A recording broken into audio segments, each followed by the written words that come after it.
Hello, everyone. Happy Thursday.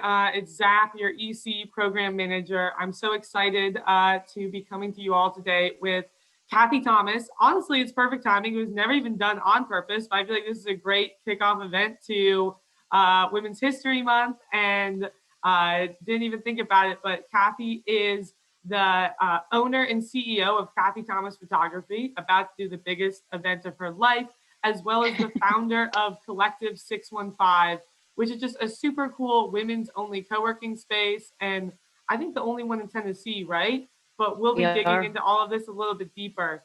And I'm just really excited. Thanks to everyone for being here. Thank you, Kathy. I'm stoked to dig into your story a little bit and understand, who you are and how you got here. But let's hopefully talk a little bit about what your COVID experience has been and your learning lessons. But let's start at the beginning. Let's go back, maybe even like pre-gap years. Tell me about how you got started, your early career journey. Well, early years, went off to college to be a lawyer. Found out after year one, I did not want to be a lawyer. Transferred schools. I was on a scholarship for volleyball, and I'm only 5'2", which is the funny story behind that. When I transferred to MTSU, I didn't pick the school. I followed a boy, but they had the communications degree, and I thought, well, that's going to be amazing. And as soon as I transferred, I quickly knew I wanted to be associated or affiliated with the music industry. So this will date myself, so I don't know who's on this, but I really wanted to work for Bad Boy Records, or at the time, I really wanted to work on the South Park crew. And being from out west, it made sense at that point.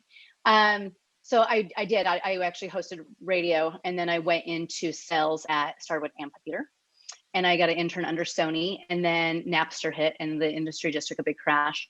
I relocated to Florida, working for Radio Disney, and just wasn't really able to make a living. So I, like the other people, probably just how they did this past year, to be honest, I started picking up a job at the Gap, and quickly loved retail. I loved the talent development. I loved merchandising. I loved everything about it. I liked that you literally wore some different hats within one box. Advanced quickly within the Gap 2 years, left them to go to Lucky Brand Jeans. I opened a number of their stores, and then they moved me to the Northeast to Philly. So I ran the Mid-Atlantic district for Lucky Brand Jeans. Then I left Philly within a year, and I moved to New York City to run their East Coast. And I was just really young. I was in my 20s, and just having a great time. I love talent. I love people development. I love connecting people. I love developing a market. I loved recruiting. I always still say if I didn't do what I do today, I would become a recruiter, because I'm a connector of people. It's truly what brings me joy.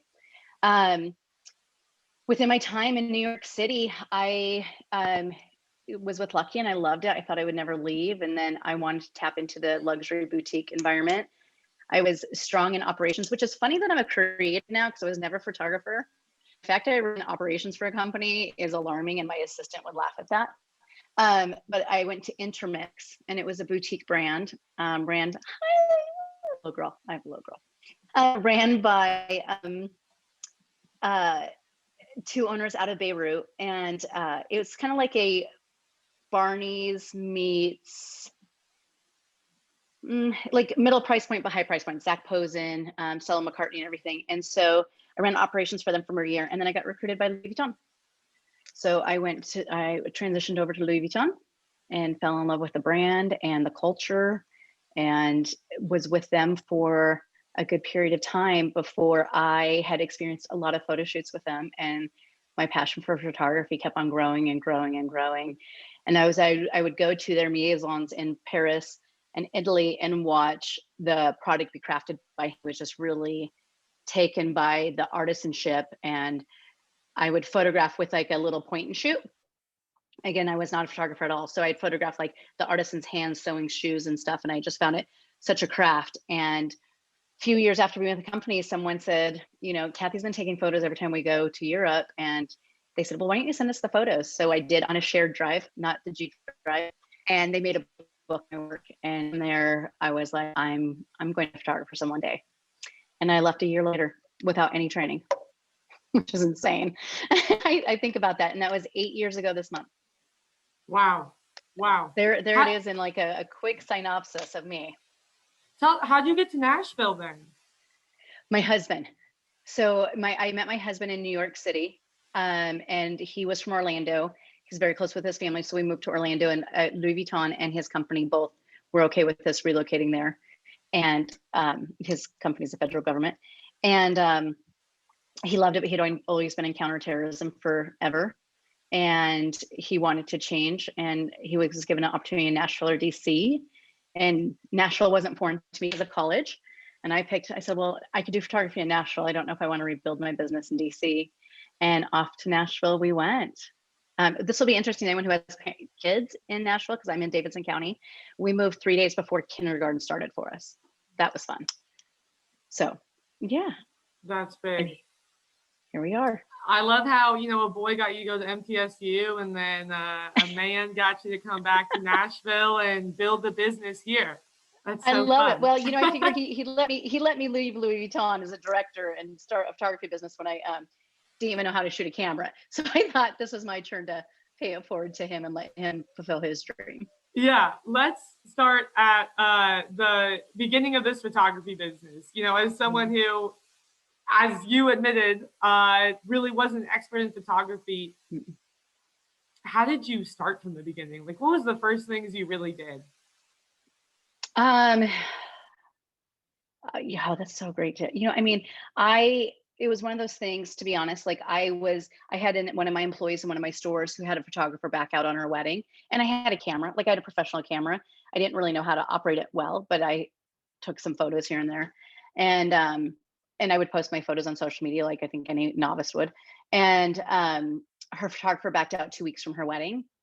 And she was like, would you just show up at my wedding, just take pictures? I was like, at a wedding? No, like that's, I covet that role very high. I was very picky and selective when I had picked my wedding photographer. And she's like, I promise, like, there's no expectation if you would just show up and take pictures. And I was like, okay, why not? And it was chaotic and it was messy and emotional and just all the things.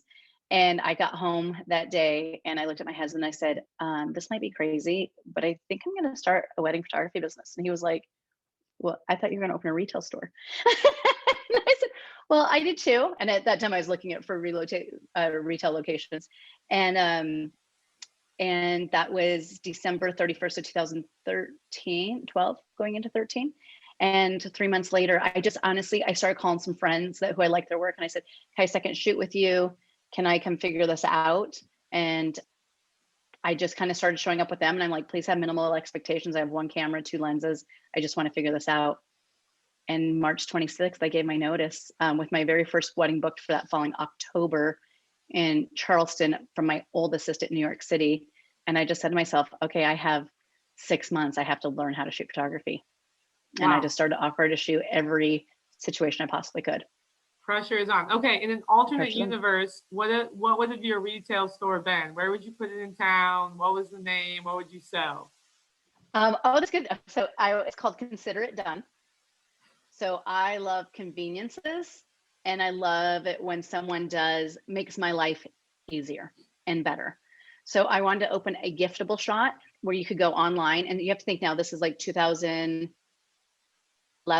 I mean, I thought this business plan probably around 2008, 9, but 2011, I wanted to open a shop where you could go online. You could be like, it's kind of like the fab box, like everything in a box. It's already done for you. So I want people to go online and be like, it's my mother's birthday coming up. I want to spend $200. She loves to drink champagne. She loves peonies, and she cooks a lot. And we would make a gift for her, and you would just swing by and pick it up. And it was called Consider It Done. So it was all this giftable idea just to make life easier. My husband, he likes luxury leather goods. He likes it, and we package together. You pay one flat price and you would show up and pay. Well, you could still do that's it. What it was called. I'll keep my fingers crossed. Okay, so you're in this new industry. You're totally a novice. Talk to me about, and people are crazy about their weddings. And I know that you do weddings, which are crazy weddings. So how did you start actually like acquiring clients, and how do you really think that you positioned yourself as your photography brand to get people to really trust you and let you into these intimate moments when you were so new to the industry? Yeah. So it was very intentional. That's the one part of my business that I didn't just like fly by the seat of my pants on. I went to that first year in business. I went to a conference in Vegas, and I remember one of the speakers. She was older at the time, probably my age now. And she had got on stage, and you hear everyone kind of cackling in the crowd. And she said, here's some nuggets you need to take away from this conference. She was like, when you leave here, get seen or heard by large audience. She's like, put yourself in the newspaper, which made me giggle, and many other people. She's like, do something for your kid's school, and so, like, just all these little things that seemed a little dated in 2012. Like, you were like, why would I do those? Like, a newspaper, really? And I think, I was around a big crowd of people that were kind of discrediting her advice. And for me, I just heard, be heard by a large audience. And so at that conference, I ended up meeting a woman who owns a company called 13 Stories. So gay marriages were not legal yet. At that time, maybe we had 5 states you could get married in, Boston being one of them. And she, I met her, wonderful woman, but she had started a company that does gay weddings. And so she obviously was prominent in the North New England area because of where it was legal, but she also helped people use proper verbiage, lingo, to make themselves more inclusive in a wedding for everybody. And I just was really intrigued by that because everyone was so bridegroom. I mean, bridal shops are called bridal shops, you know what I mean? Like, everything is very much triggered towards bridegroom and separate sexes. And I was so intrigued. And so I said to her, would you ever do a workshop with me, like in Orlando? And she's like, I think I would. I was like, you come and train people. And she was like, who would you get to show up? I'm like, I'm not sure, because I'm a new photographer. But I went home and I called the Four Seasons, the Ritz-Carlton, the Waldorf.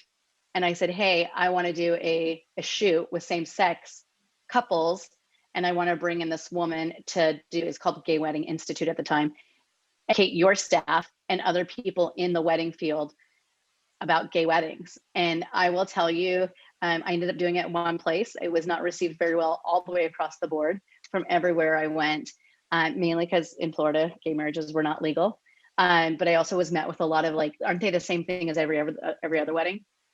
That was interesting. And so I proposed it to the Ritz, and they were like, how long have you been in business? I'm like, a few months. And I didn't have a website. And they're like, well, let us think about this. And they called me back the next day and they said, actually, instead of doing just like a styled shoe in this little workshop, what if you shot our same-sex wedding campaign? Because we also believe, like you do, same-sex weddings are on the break and it's going to happen.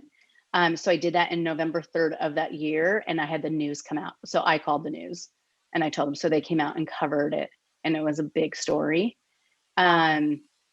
And I had over 37 people show up. And the coolest part of that was the Ritz-Carlton had people in attendance, but after that training, they then hired her to train every single Marriott hotel in Florida.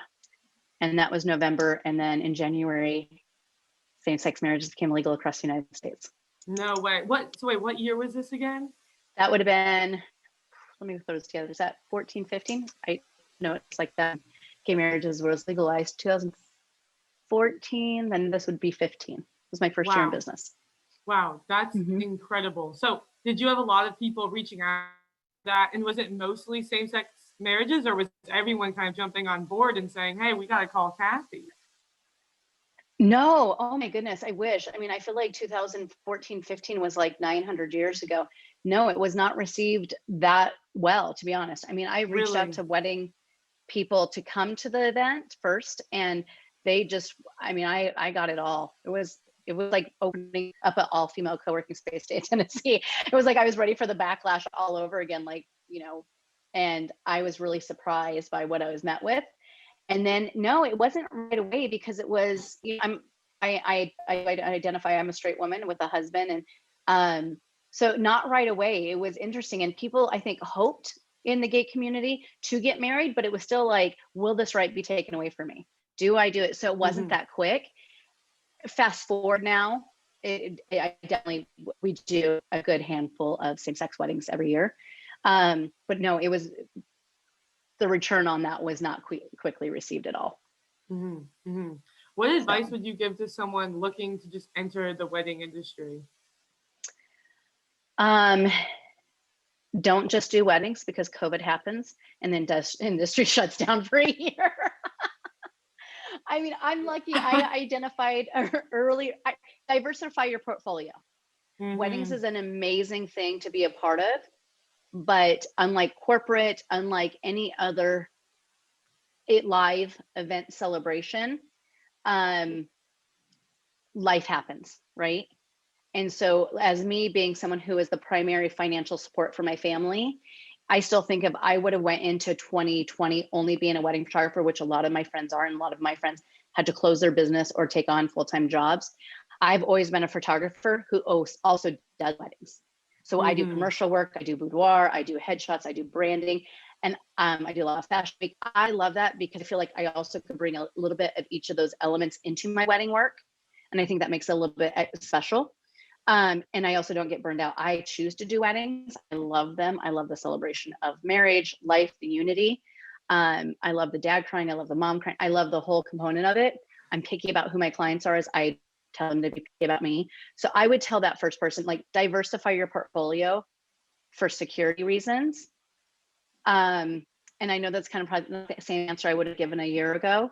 But right now, if I was sitting down with some of my mentees, I would say diversify your portfolio, that you're not only relying on your wedding industry business because it shifts so heavily. Mm-hmm. Mm-hmm. That's a great. And I think that with a lot of things. Oh, for sure. We find so many entrepreneurs put all their eggs in one basket. And even in that one basket, you have to be so willing to pivot all the time because you never know how the market's going to change. Well, that's a great lead up into talking about, I want to hear about your COVID year, Kathy. Oh, man. It really is like a year ago now.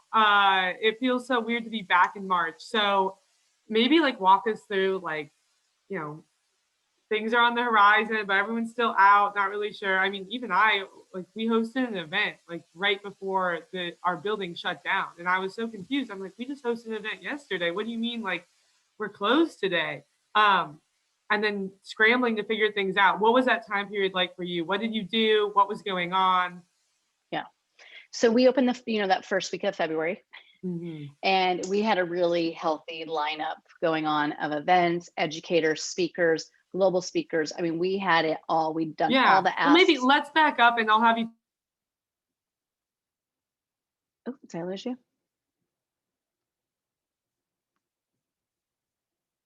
Zep, I don't know if you can hear us, but I think I froze or you froze.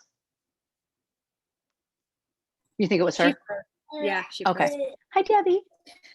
Hi.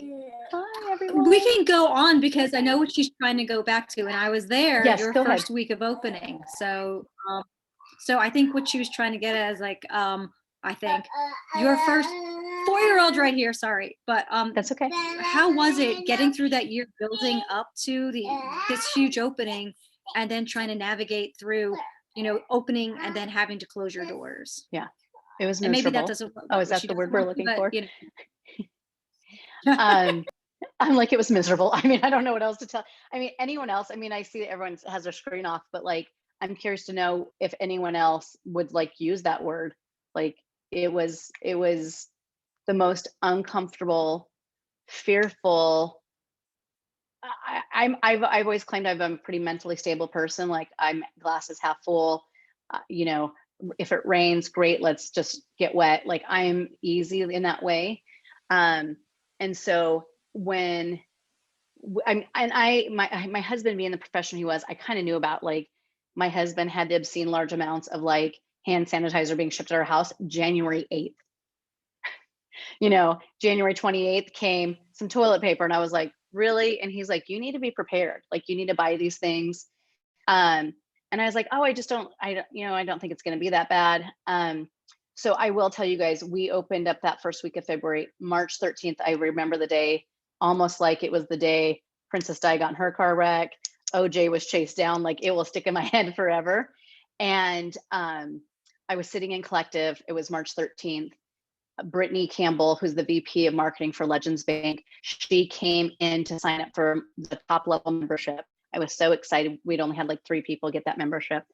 And we were sitting there and I said, oh, then we should, it's the end of the day and we should open a bottle of wine and we have a lot to celebrate. And we had International Women's Day event that had just happened. We had 2 sold out events just happen. And one of my girlfriends texted me from New York City and she said, I'd like to know what you're getting ready to do. My husband, who owns restaurants in New York City, just found out he might have to shut them down for 6 months. And it just hit me, like, I just sat there and froze. And I was like, what do you mean 6 months? And I looked at the 3 people sitting in front of me and I go, oh my God, I'm closing Collective today and we're not reopening. And they're like, what?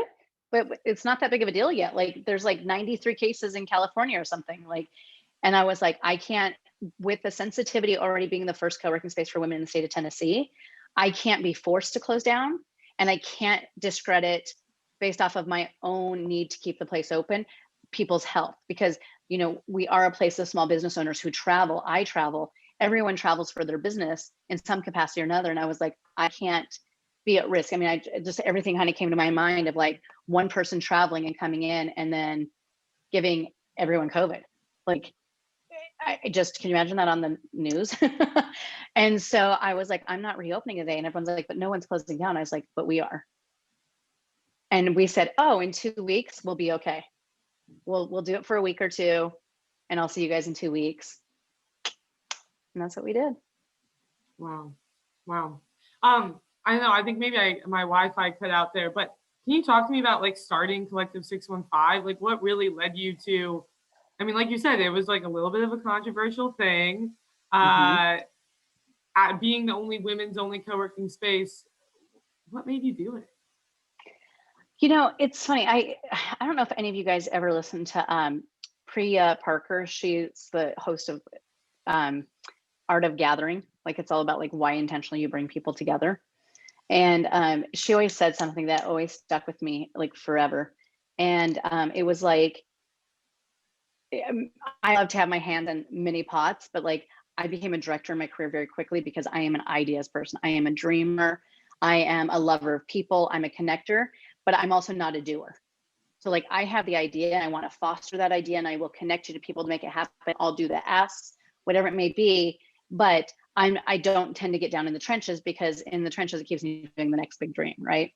And so something that always stuck with me that she said her mom always said to her, what is it that you know how to do?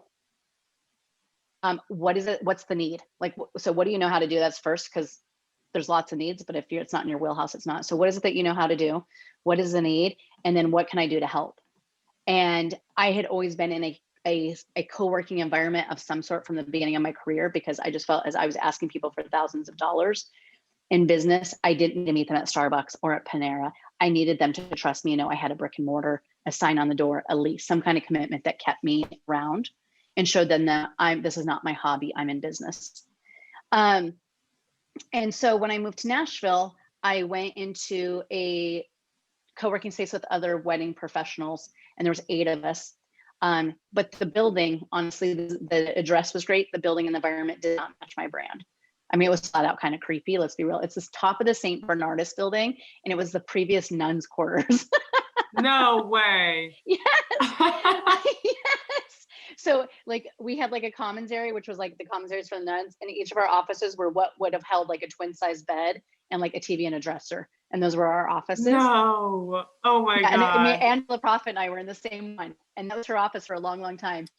And I remember being like, this is just not reflective of who I am. So when you meet me, talk to me, see my brand, and then you come to this, it's a little creepy. But I wanted to be in a co-working space because I thrive when I'm around other people. And so then I moved to 100 Taylor, which is an amazing building. It's artisan space.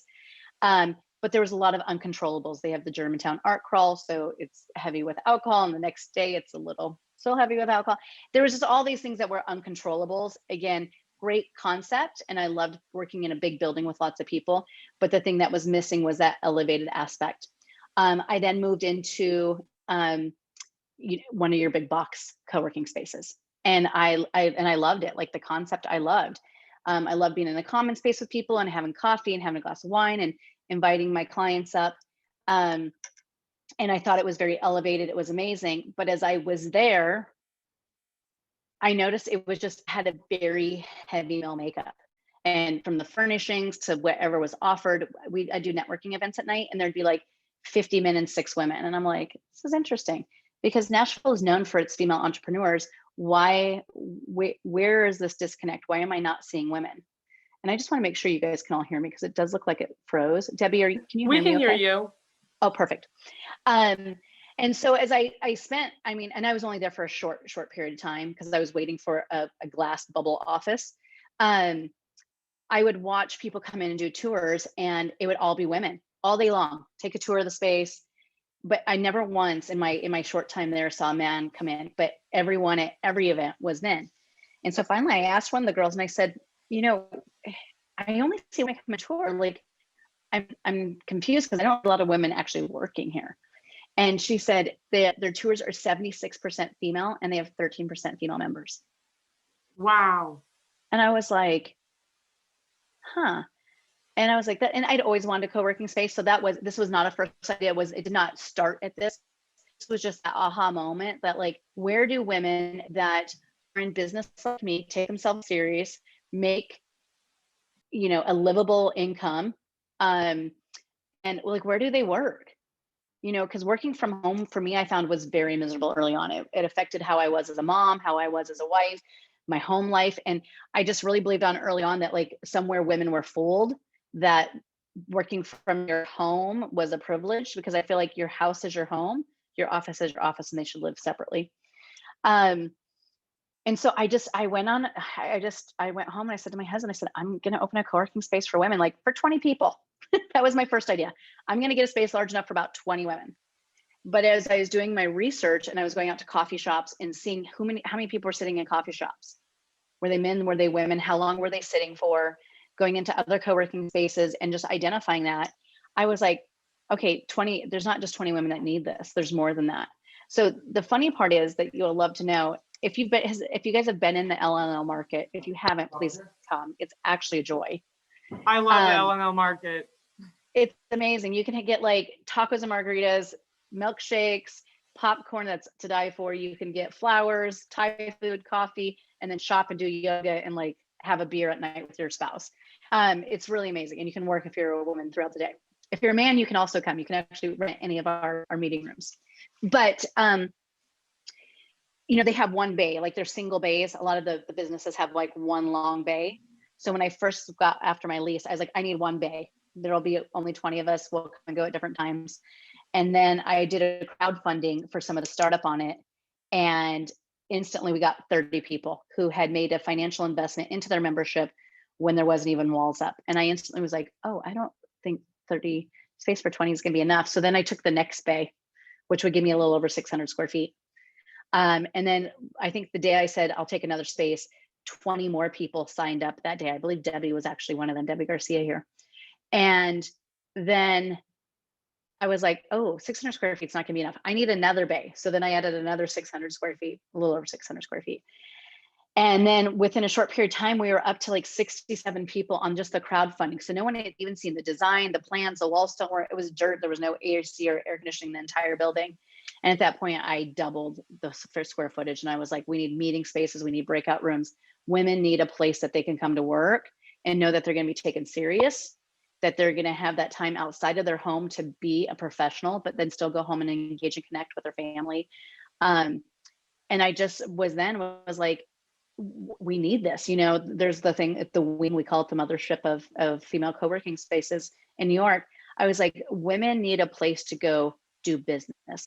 I had been part of so many amazing networking companies that are female based in Nashville. Like, I would joke that I could literally turn it into a full-time job, going to all the great networking opportunities in Nashville. And I was like, but what happens if we brought them under one roof? And like, so this was the place you worked. This is the place you were educated. This is the place you would network. And then I initially had loved the idea of like the industrialism. We were individual small offices. What I also found really quickly is that women work really well together. And so when you put a glass up wall, you might as well put up a concrete wall.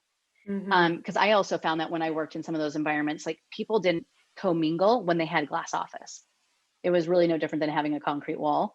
And so I was like, well, what if everyone's in the same common area and they don't know what they do? They don't know if they're a $10 million company, a million, or if they're starting out and they just are made their first $100,000 in revenue. Like, what if we took all that scenario out and people just co-work together? And I then jumped on the idea, and that's what it was going to be. So there is meeting rooms, so you could go act like you have a private office for the day or for a couple hours, but then you come back out into the commons area. And the payoff has been amazing. I think we've hit almost $400,000 in business to business revenue within our members. And that's pretty good on a year where we were closed so much.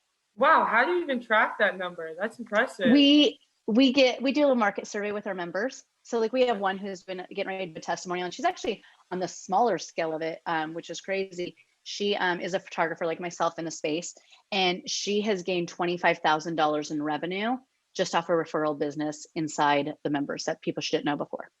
Mm-hmm. Mm-hmm. I'd be curious to see what the lawyers, a lot of the lawyers inside our space are also hired and booked because they're small business focused, or they're patent law, or they're, entertainment industry. And then we also have a couple marketing teams who I believe have rebranded, marketed, developed complete marketing profiles for easily 25 to 30% of the members. Mm-hmm. Mm-hmm. It's because they're just sitting there and they're like, oh, this is what I do. And you're like, I have a client, like the lawyers, I refer our 3 lawyers out to everyone I know. Like I have friends that come to me and are like, oh, I need a lawyer for this. I'm like, hold on, let me send you ours. Oh, I need a lawyer for this. I was like, she sits next to me every day. I send you this person. Mm-hmm. And you said, Nashville is known for its female entrepreneurs. Mm-hmm. What do you mean by that? So, I mean, I know, so I like that leeway. As you guys know, like 2019, obviously Nashville was named one of the top 10 cities in the United States for growing female entrepreneurs. We are number 3 in the East Coast. Chattanooga is actually one that's a little bit higher than us. But we are the fastest growing city in the United States for female entrepreneurs. And the great thing is we're actually number 3 in the entire country for the highest revenue driven businesses by female entrepreneurs. So. That's incredible. And then let's go back to COVID, if that's possible, and talk about what do you feel like were the big learning lessons for you this year for your photography business as well as for Collective615? Oh my goodness, this is great. I think a learning lesson for photography was, and it's something I feel like I did well, was the power of relationships. I think people who were able to season the storm in some kind of capacity and come out on the other side really focused on relationships within their business. That my photography business is 98% referral. And so my relationships are very valuable to my business. And I think that's the same with anyone. I'm here in Miami and we went to a restaurant last night. I booked it on Open Table. But when I booked it and I talked to my friend that's where we're going to go, she was like, oh, we can do anything as long as it's not Cuban food. And I was like, it's a Cuban restaurant. No, what's Miami like, for? Come on. I know. So we walked down there and she's like, well, let me just look at the menu. I was like, cool, but we don't have to make a commitment. So we walked up, it's on Lincoln Road. She was looking at the menu and she's like, I could probably do something here. I was like, we can look around. And the manager, possibly the owner, came up and he's like, hey, if you ladies will stay, we'll give you guys 2 drinks each on the house. And we were like, what? Like, really? I was like, well, I don't know if we need 2 drinks, and I was like, what a nice gesture. Like, he's definitely trying to be proactive to seat people in his restaurant. So we sat down and we cracked a joke, like, soon they're going to call us when we don't answer our Open Table reservation. They actually did. And the lady's like, we're sitting across from you. But they were so engaging and so lovely. Like, every server walked by and said, hi. The guy came and thanked us for being there. And they were busy per se. And then brought us a complimentary dessert at the end of the night. And then they offered us complimentary coffee. It was just like this really great experience. And I thought to myself, I will never recommend any other restaurant but his because of the way we were treated. And so I think the biggest thing that I learned was relationships within your business, whether it's your staff, your team, and your clients, was absolutely vital for you to survive COVID. And I think, I don't want to say I took advantage of them going into it, but I didn't know the advantage of those relationships that I valued so much. And diversifying my portfolio. I mean, that's really big. I did not work during quarantine. Everyone was like, do these front porch sessions, do this session. But I really wanted to respect that none of my members could work because they weren't essential workers, I was not going to go work either. Like I just didn't feel that was morally the right thing to do. And so quickly out though, people had been on Zooms and re-identifying their brands. I did it. We released a new website that has done phenomenal things for my business. And so people were like re-looking at branding, and I'd always had my heart and idea on doing like a branding business and branding women's companies. And so I threw one out there for someone, and then it just flourished. So like, I just really quickly was like, wait a minute, I've had this shelved for so long. What can I bring to the surface? Because I have time now.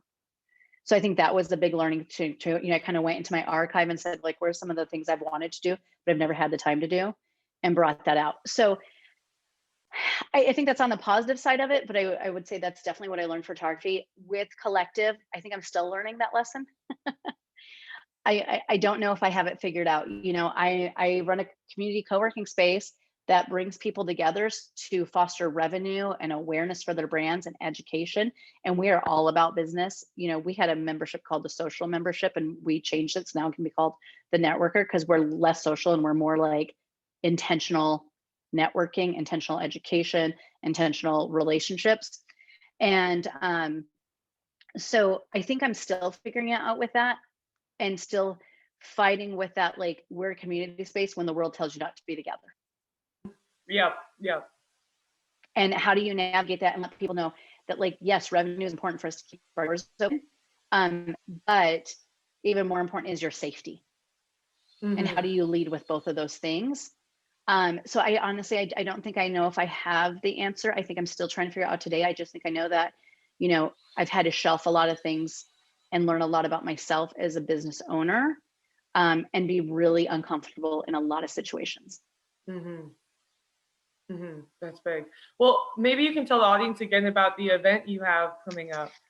Oh my goodness, I would love to. So this Sunday, and I kind of threw it out there that I would offer up you guys our discount code that we have going. I need to make sure there's enough spots left for it, because I do see tickets being purchased. But our event on Sunday, there's two components to it. One that I think all of you could definitely benefit from, and I'm not trying to profile your company, but I was able to sit through the pre-work and the run of show on it, is on Sunday at 11 a.m., we have Noelle with Johnson Squared Consulting doing a diversity, equity and inclusion training, but she's really focusing on equity and inclusion, which I think now that I understand what she's going to speak about, I hear so many people talk about diversity, but you're missing it 100% if you don't have equity and inclusion first. So she's going to give an hour like snippet into your brand. Based off the information she gave, it is going to be powerful. So I think if you run a company, if you yourself are like, I want to post something, but I don't know if it's proper to post it or if it's in line with showing that we believe in equality or equity, you should come. It's from 11 to 12. It's kind of a bonus add-on thing. There's a ticket for it in the link. So that is the first and foremost, is really giving some people that education. This is what she does professionally for a lot of large companies, but she does sit in our space every day, and she's amazing. And she works from Collective615. So that's the first thing. And then that afternoon, starting at 1:30, we do have our International Women's Day. And we really dove into this challenge her. So it's Choose to Challenge is this year's theme. And we really dove into challenge her. And our reason behind that is like, we want you to challenge yourself. We want you to challenge your parents, your wife, your spouse, your sister, your coworker, on what change are you going to affect in our current climate. So COVID, injustice, equality, equity, inclusion, what are you doing within yourself? And then how do you do it and feel confident about it, right? I think most of us sometimes aren't doing anything because like we're scared we're not going to say the right thing. And then we're beginning to be canceled. Like I think everyone's scared of being canceled. We're watching it happen every day because of one thing. So we're going to start with diversity, equity, and inclusion training. And then that afternoon, we're bringing to the stage Mignon with the Cupcake Collection. Her business was devastated, obviously, by the tornado and then COVID, and seeing how she pivoted and really made some changes to stay in the game and what she does for other women. Dominique Townsend, Alexis Isham, Leah Hayes, Alyssa Rosenheck, Kirby Miller with Community Kitchen, and then Donald Miller are coming to the stage to really share. On that, we're going to have a lot of like engagements, headshot photo booth, other things, because like everyone needs a new headshot, right? I get calls every day about needing a headshot because they're on Zoom all day long, or everyone's applying for jobs, so forth. So we're going to have that experience going on. Kendra Scott, we're doing COVID screening. So a lot of great things, you guys. That's my like 5-minute pitch on it. But it's this Sunday. Your safety and your health is first thing. Men and women can come. We have lots of them coming. I sent the link. And you can also go to Collective615, like on all social, it's just Collective615, one word. There's a link in events. There's a scholarship program which we're also announcing and launching that day that helps women financially become members and gives them some monies to reinvest in women there. And we're also looking for sponsors for those scholarships. So it's a lot, but Sunday and the website is the best places to go. Awesome. I'll get that link and I'll email it out to everyone after this too. But I'd love to open up for questions. Alexis, I saw you put a question in the chat. Would you mind unmuting yourself and just go ahead and asking the question? I can tell you right now, I have an 11-year-old behind me who's on class. So that's who's been going back and forth behind me. I was just asking because I know that you mentioned about you did crowdfunding or you did pre-sales for space for Collective615. Like, how did that work? Yes. So are you familiar with I Fund Women? Mm-hmm. So I did I Fund Women. So they have you go through your whole business plan. You do a pitch video, and they give you the platform to actually do the crowdfunding. So as soon as we did the legwork, it took me probably 4 months to do the legwork just out of fear and uncertainty and imposter syndrome and all the above. I will help you if you need it, because now I feel pretty savvy in it. And we just put it out there. So it is a rewards program. And so the reward was like you pre-selected your membership. You became a corporate sponsor. So you have a link on our website, logo link through. You can come do speaking at our event. We'll help you host a workshop. So we had something to give in order to ask for people to sponsor and give money. So that's the whole foundation of I Fund Women. Some people, if they're product-based, they pre-sell product to help start their company, whatever it may be. Okay, cool. Like, I was just wondering. And so we raised $60,000. Oh, that's awesome. Yeah. Congratulations. To answer it. Thank you. Awesome. What other questions do we have? Thanks, Alexis. Don't be shy. Just unmute yourself. So we can like reach out to you. I'm sorry. Yeah, you could definitely reach out to me, you guys. My assistant gets mad when I do this, but please take advantage of it because I do not mind. My personal professional email is Kathy with a K at kathythomas.com. And that way we keep stuff filtered out there. Please feel free to reach out to me. If you want to come by Collective and work for a day and sit down for an hour, I'm happy to do so. I was there, you know, I was in Nashville 1 year when I decided to open Collective, and that was really scary because I did not have a warm market to open in. And I honestly, you guys, I didn't know what I was doing. I still today, like I'm still figuring out every day. So I don't know if that's good to say or bad to say, but like, I'm one of those people, like people talk about a lot. I kind of let my fear push me. Like if it scares me, then I want to do it. And so I'm a little bit different in that aspect where I let the fear fuel me instead of scare me and knock me down. Even though COVID tested me very hard on that one, very hard. COVID was a big test of that. I love that. That's an awesome way to live. I did hear another co-working space in town possibly just closed down, and that scares me, you know. It scares me that people are scared to get together and understand that like working from home it's not what we're meant to do as human beings. Mm-hmm. I'm hoping co-working spaces honestly get more popular as things open up because traditional offices are not happening. Nope. So they're not going to reopen. So many people are going back to, they need something. So they're choosing their own space, and they're going to choose a space that really fits them and their personality and their needs. My theory, and it has helped us. I mean, I will say right after we reopened our doors at the end of May, June, we got 16 people that signed up right away that were like, get me out of my house. My kids are there. My husband and I are sitting at the same dining room table, or my husband's really loud on Zoom, or my roommates and I are all trying to take Zoom at the same time. It definitely has helped us in a way, but for what we want to be able to deliver for our members within the education, the resources, it's hard to get people to gather for those things because it's a gathering. And, you know, we didn't and tons of plexi. Like we didn't make our space any different. We separated people and we followed the same protocol as any other commercial business, restaurants and gyms. Like you're masked the whole time until you're seated more than 6 feet apart. And we do contact tracing every day. So you log in, we know everything. And wow. And we have, knock on wood, not had one COVID case of contact come back to our space. I'm not saying That's none of our members have incredible. gotten COVID, but Yeah. it's never been.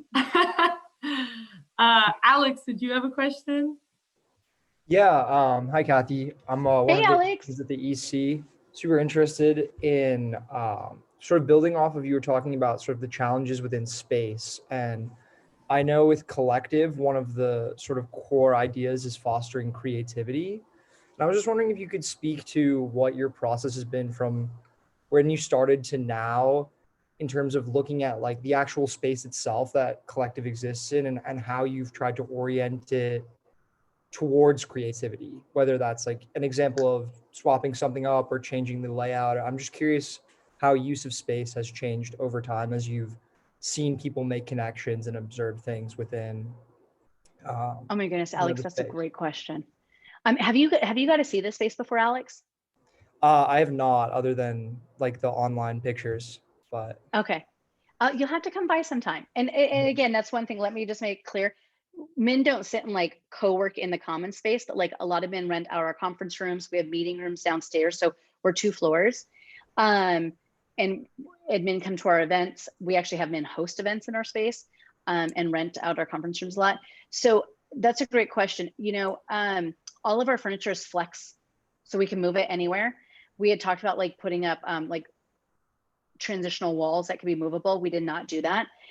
My goal when I went into designing the space was I wanted to play to the windows. They're unique. It's beautiful. It's bright. It's the opposite feeling that you may feel in an office or in your home. And I wanted people to have that transition feeling of like big, bright windows. It's the reason I took the location I did. All of our furniture is low profile. So if you come in, it's all even all the way across the room. Nothing breaks up. So that way you have this feeling of belonging, like there's nothing that cross divides you or makes you not feel like you're welcomed into one section or space of the environment. Everything also, we went in and at first I had explored using like a West Elm CB2 that a lot of co-working spaces, especially for women across the country, use for furnishings because it's pretty. And we decided early on that I wanted people to sit in office furniture that had to do with like their lumbar, their legs, circulation, comfortability. So we made that investment, and that was our biggest investment, was in the furniture being actual true office furniture.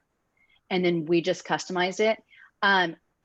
It's funny because I didn't know about COVID coming, Alex, I swear, but in the design plan, I did intentionally, like in our our conference room, I had the option of doing a big table, but something to me just seemed limited to that. So we actually put in 4 42 by 42s. No, they're bigger than that. I think they're 68 by 68s. And so we can spread those out now in the COVID world. We can actually separate our entire boardroom table. That was a room that fit 18 to 24. It doesn't fit that many anymore with COVID, but we can separate it out. It was something we didn't pre-think. It was just, I didn't want to be limited. We do have a row of high top tables that are counter height so people could stand and work at them. They're also all dry erase top, but we were offered to give like big long run-on ones. I decided to break them up so we can move them. So I think being able to create space where people can sit low, like sit away from each other, sit in a communal environment, or sit with lots of great like open air height separation has really played to the success of us with COVID, because I don't think people feel like they're on top of each other. Does that make sense? Yeah. And then people can move the furniture. So one thing, I think someone kind of touched on it, maybe Zap did, but what did we do different? We always knew we wanted to host like keynote speakers, workshops, trainings, book launches. We didn't know how that would look once we closed down. So we quickly started renting our space out for people who want to have intimate, controllable celebrations. Those weekend rentals keep us in business. And people do book launches, birthday parties, 60th birthday parties. This girl, Chrisley, Keeping Up with Chris, something Chrisley. Do you guys know this show? I don't know that show. It's like Keeping Up with the Chrisleys or Growing Up Chrisley, Savannah Chrisley. anyways, I guess it's a show on TV, but like they've come in and shot an entire season or an entire show there. So like we've really pivoted and opened it up on the weekends to be rentable for things, photo shoots, everything. And that has really been a saving grace for us. But we were able to do that, Alex, because all of our furniture can be moved. Nothing is fixated to the floor. It could all be transitioned. Does that kind of answer your question? Yeah, no, awesome. I really appreciate the insight on sort of adaptable space as well, and how it ended up being almost like a premonition. Like you didn't know about COVID, but ended up being super well geared for it. Yeah, thank you very much. Yeah, you're welcome. Thank you. Thank Thanks, you guys all, by Alex. the way, for giving me your time today. This is great. Yeah, this has been so great, Kathy. I'm wondering if there's any other questions. Anything else? Okay, well, thank you everyone so much for joining us. Kathy, thank you so much. I'm going to follow up and get this link so folks can sign up for Sunday. And I'll share it out with everyone. And any final words, Kathy? You know, I think the biggest thing is, you guys, and if you come on Sunday, this is what I had told the speakers that are sitting on stage. You know, Mignon's known for building a $10 million cupcake business. Donald Miller has a multi-million-dollar coaching, keynote speaking brand. He just released Business Made Simple. Alyssa Rosenheck has just released a book. She's an interior photographer. All these people have little, like on the outside looking in, these phenomenal business models, these business plans. What I'm hoping if you come and people will learn, and this is what I want to share, is that we're still all figuring it out. Like, it doesn't matter how on paper successful your business looks. We all don't have all the answers. We're all figuring out together. We have intentionally put forth practices to have what we consider our wins, and our wins might look different than someone else's. But the biggest thing is that like we truly all are in this together, and everyone who's coming to that event, including myself, are here for questions. And it's not because we have it all figured out, but we hope that we can hopefully inspire you to do something great, really do something outside your comfort zone, or just kind of like, how do you first launch or react or get started on something you've been dreaming about doing? Awesome. So I do have a question. What time does your event end actually? 5:15. Okay. If you have VIP tickets, there's some book signing after that, but 5 to 15. We will keep the vendor experiences open till 6 because they're coming in as sponsors. We want people to have time to engage with them. So there's early entrance, there's time middle of show. We'll have a 30-minute break. And there you can also either donate $10 to watch it live. It's just going to be live if you don't want to donate on our Facebook link at 2:00 that day. I asked that because I actually have an International Women's Day celebration too that we've been putting on. I've been doing the one at the Parthenon for the last 2 years. So this is our 3rd year, and we're doing all virtual this year, except for we're coming out of Cincinnati. So I was just asking, like, what time's yours in? Ours starts at 5. Oh, okay. That makes me so happy. We did kind of our due diligence to make sure we didn't conflict with anyone. So this would be the first year we did it not on International Women's Day, but we wanted to make sure that we weren't conflicting with anyone else's. Yeah, no, I mean, I think it's really good. I was just trying to see if there was room for crossover still, because it is on Sunday, you know, but. Yeah, ours should wrap up right at 5:15. Yeah, ours starts at 5. So yeah, there'll be a couple of performances that somebody will probably miss, but it'll still be fun. So yeah, and ours is free. Like, ours is free. We have a bunch of speakers and performers too. Like, we have a. Can you drop the link in the messages? I would love to have it. Yeah, definitely. So that, you know, if you want to continue with celebrating International Women's Day, you can hop from one straight to the other, and ours is just being live streamed. I love it. Thanks, yes, Alexis. Absolutely. And Alexis, if you send that link to me, I'm happy to share that out as well. No problem. For the folks left the call. Awesome. Thank you so much, everyone. Thank you so much, you guys. Kathy. Thank you. Have a great day. All right, I will. You guys too. I appreciate you guys' time. Bye. Bye, all.